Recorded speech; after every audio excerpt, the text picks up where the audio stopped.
बाबूजी का बहुत बड़ा ऋण है। शायद आने वाले 50 सालों तक ये ऋण हम उतार नहीं पाएंगे। बाबूजी के नेतृत्व में ही पहली बार उत्तर प्रदेश में पूर्ण बहुमत की सरकार बनाने का यश स्वर्गस्थ कल्याण सिंह जी को मिला है। भाई और बहनों, कल्याण सिंह जी ने पिछड़ों का कल्याण और राम जन्मभूमि का उद्धार, ये दो चीजों के लिए अपना जीवन समर्पित किया था। और आज मुझे आनंद है कि हमारे प्रिय नेता और प्रधानमंत्री जी ने बाबूजी के दोनों लक्ष्यों को पूर्ण करने का काम किया है। भाई और बहनों, एटा वालों, आप मेरी बात याद रखना। दो खेमे हैं। एक खेमा राम भक्तों पर गोली चलाने वाला का है और दूसरा खेमा राम मंदिर बनाने वालों का है। मुझे बताओ एटा वालों, राम मंदिर बनना चाहिए था या नहीं बनना चाहिए था? अरे क्या आवाज है भाई। बाबूजी ने राम मंदिर के लिए अपनी कुर्सी छोड़ी। आप ऐसी आवाज करोगे? बताओ, राम मंदिर बनना चाहिए था या नहीं बनना चाहिए था?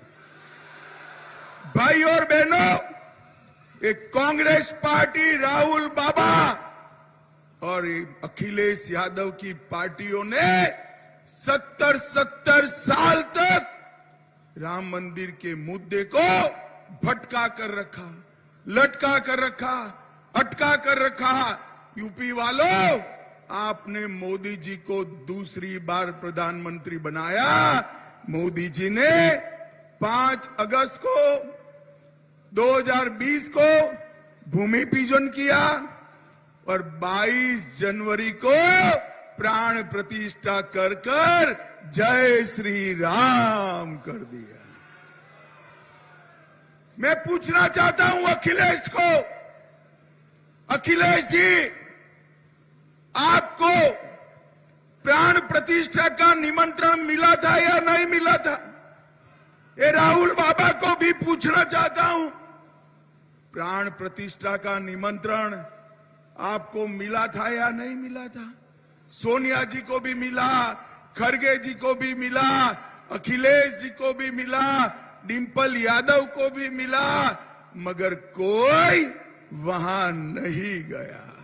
भाई और बहनों, राम मंदिर की प्राण प्रतिष्ठा में जो लोग नहीं गए हैं, उनको मालूम है कि हम वो लोग हैं जिन्होंने कार सेवकों पर गोली चलाई थी, कार सेवकों पर गोली चलाई। भाई और बहनों, एटा की जनता ने तय करना है कि कार सेवकों पर गोली चलाने वाली पार्टी समाजवादी पार्टी को वोट देना है या राम मंदिर बनाने के लिए अपनी सरकारें कुर्बान करने वाली भारतीय जनता पार्टी और नरेंद्र मोदी को वोट देना है। ये निर्णय एटा की जनता को करना है। भाई और बहनों, मैं यहां आया हूं तब बाबूजी को मन से याद करना चाहता हूं। पूरे भारत में बाबूजी ही थे जिन्होंने पिछड़े वर्ग का, गरीबों का कल्याण करने का बीड़ा उठाया था। बाबूजी की सरकार तो चली गई मुलायम सिंह जी के कारण, परंतु जब आपने हमारे प्रिय नेता नरेंद्र मोदी जी को प्रधानमंत्री बनाया, उन्होंने पिछड़ा वर्ग को, गरीबों को आगे बढ़ाने में कोई कसर नहीं छोड़ी। भाई और बहनों, ये समाजवादी पार्टी जिनकी गोद में बैठी है, वो कांग्रेस पार्टी पिछड़ा वर्ग की विरोधी पार्टी, ओबीसी की विरोधी पार्टी, सालों तक काका साहेब कालेलकर कमीशन की रिपोर्ट को वो दबा कर रखे, मंडल कमीशन की रिपोर्ट का विरोध किया, और मोदी जी जब आए, एक गरीब मां का बेटा जब इस देश का प्रधानमंत्री बना, पिछड़ा वर्ग को संवैधानिक सम्मान देने का काम अपने नेता नरेंद्र मोदी ने किया। मित्रों, नरेंद्र मोदी ने किया। नरेंद्र मोदी जी ने 80 करोड़ गरीबों को प्रति व्यक्ति प्रति माह 5 किलो अनाज फ्री ऑफ कॉस्ट देने की शुरुआत की। और एटा वालों, एक मोदी गारंटी कह देता हूं, तीसरी बार प्रधानमंत्री बना दो, 5 किलो अनाज 29 तक मिलता रहेगा, उसको कोई रोक नहीं पाएगा। करोड़ों घरों में गैस का चूल्हा दिया, नल से जल दिया, 60 करोड़ लोगों को 5 लाख तक का पूरा इलाज फ्री ऑफ कॉस्ट कराने का काम किया, और बाद में कई सारे लोगों को घर दिया। अब तक मोदी जी 3 करोड़ गरीबों को घर दे चुके हैं।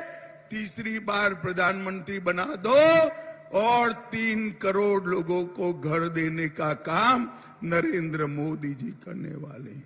भाई और बहनों, मैं यहां आया हूं तब स्वर्गीय महादीपक सिंह साक्य को भी याद करना चाहता हूं।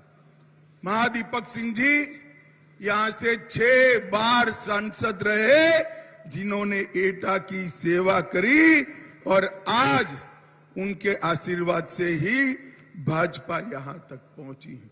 भाई और बहनों, मैं आज अखिलेश जी को कहना चाहता हूं कि भैया, आप जातिवाद कर रहे हो, ये तो मैं समझ गया, मगर आपको जाति में भी आपका परिवार ही दिखाई पड़ता है। भाइयों बहनों, खुद अखिलेश कन्नौज से लड़ रहे हैं, मैनपुरी से डिंपल यादव उनकी धर्मपत्नी लड़ रही है, फिरोजाबाद से अक्षय यादव उनके भतीजे लड़ रहे हैं, बदायूं से आदित्य यादव परिवार से लड़ रहे हैं, आजमगढ़ में धर्मेंद्र यादव लड़ रहे हैं। अब कोई 25 साल से बड़ा नहीं है, वरना यूपी की 85 की 85 सीटों पर ये परिवार वालों को ही लड़ाते। भाइयों और बहनों, नरेंद्र मोदी जी ने जातिवाद और परिवारवाद को समाप्त कर यहां पर गरीबों का कल्याण का यज्ञ चलाया है। हर गरीब को अपने जीवन स्तर को ऊपर उठाने का काम नरेंद्र मोदी ने किया। और मित्रों, ये राहुल बाबा अभी अभी पिछड़ा वर्ग के नाम पर झूठ फैला रहे हैं। वो कह रहे हैं कि भाजपा को 400 सीटें दी तो भाजपा आरक्षण हटा देंगे। ये राहुल बाबा में समझ नहीं है भैया, आरक्षण हटाने के लिए पूर्ण बहुमत 2 टर्म से भाजपा के पास है, नरेंद्र मोदी के पास है, परंतु नरेंद्र मोदी जो है वो आरक्षण के समर्थक है। मैं आज मोदी गारंटी कहकर जाता हूं, SC, ST और पिछड़ा वर्ग का आरक्षण ना भाजपा हटाएगी, ना किसी को हटाने देगी, ये मोदी का गारंटी है। भाई और बहनों, कर्नाटक में कांग्रेस की सरकार आई, 5% आरक्षण मुसलमानों को दिया। हैदराबाद में कांग्रेस की सरकार थी, 5% आरक्षण मुसलमानों को दिया। किसका कटा? जरा जोर से बोलो, किसका कटा? ओबीसी का कटा, पिछड़े वर्ग का कटा। राहुल बाबा झूठ मत बोलो, पिछड़े वर्ग के आरक्षण को कम करने का काम अगर किसी ने किया है तो ये कांग्रेस पार्टी ने किया है। एटा कासगंज वालों, इन लोगों ने झूठ की फैक्ट्री खोलकर रखी है। उनका जब यहां पर सरकार था, अखिलेश बाबू याद करो, आपकी सरकार थी, पलायन पश्चिमी यूपी से होता था, गुंडे लोगों को त्रस्त करते थे। भाइयों बहनों, आपने भाजपा सरकार 17 में बना दी। योगी आदित्यनाथ के शासन में लोग पलायन नहीं कर रहे हैं, गुंडे पलायन कर रहे हैं, गुंडे पलायन कर रहे हैं। भाई और बहनों, Purvanchal expressway, Bundelkhand expressway, Gorakhpur link expressway, Ballia expressway, Ganga expressway, ये सारे एक्सप्रेसवे बनाकर मोदी जी ने यूपी में रोडों का जाला बनाया। सिर्फ 7,000 किलोमीटर नेशनल हाईवे थे, मोदी जी ने ये 10 साल में 7,000 किलोमीटर से 12,000 किलोमीटर तक पहुंचाने का काम नरेंद्र मोदी ने किया। भाई और बहनों, 9 एयरपोर्ट बन चुके हैं, 12 निर्माणाधीन है और एशिया का सबसे बड़ा एयरपोर्ट जेवर में बन रहा है। 25 से अधिक घरेलू वायु मार्ग बनाए, 12 शहरों में मेट्रो पहुंची है, डिफेंस कॉरिडोर से हजारों युवाओं को रोजगारी मिलने वाली है। 30 नहर योजनाएं मोदी जी ने चालू करी है। 2 एम्स मोदी जी के समय में आए हैं और 68 मेडिकल कॉलेज बन चुके हैं और 22 मेडिकल कॉलेज बनने वाले हैं। भाइयों और बहनों, नरेंद्र मोदी जी ने उत्तर प्रदेश को विकास के युक्त करने का काम किया है। जहां पहले बम धमाके होते थे, गोलियां चलती थी, वहां पर आज बम बनाने के कारखाने डालने का काम हमारे नेता नरेंद्र मोदी जी ने किया।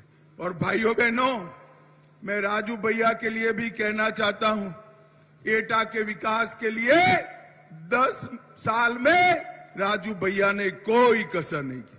अलीगढ़ से कानपुर 305 किलोमीटर का 4 वे लोन, भारत माला योजना, एटा कासगंज 4 लेन सड़क, अलीपुर बरवाड़ा से सहसवान तक गंगा पुल का निर्माण, 410 करोड़ की रेलवे लाइन, 25,000 क्विंटल मिलेट्स केवल और केवल कासगंज से विदेश गए हैं।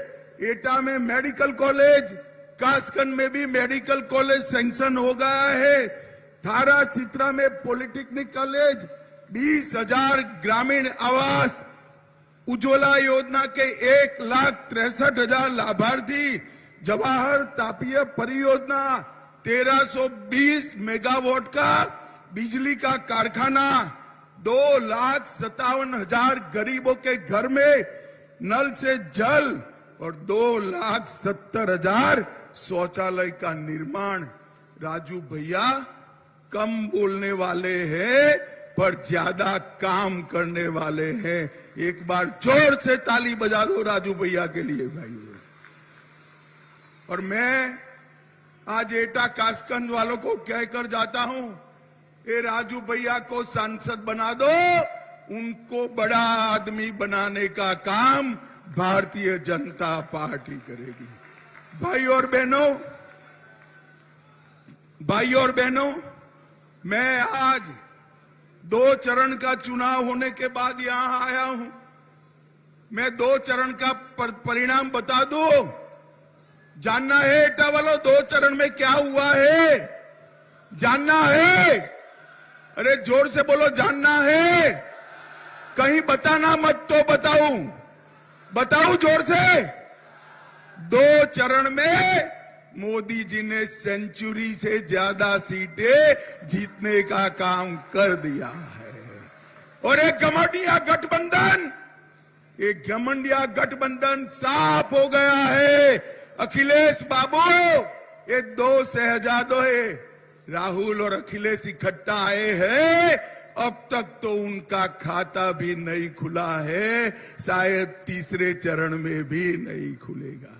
मैं आपको कहने आया हूं भाई और बहनों, हमारे राजू भैया को प्रचंड बहुमत से जिताना है।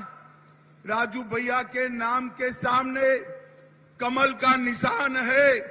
आप कमल के निशान पर बटन दबाकर जो एक एक वोट राजू भैया को दोगे, वो हर वोट नरेंद्र मोदी जी को प्रधानमंत्री बनाने के काम में आने वाला है। मुझे बताओ, राजू भैया को प्रचंड बहुमत से जिताओगे क्या? अरे जोर से बोलो, जिताओगे?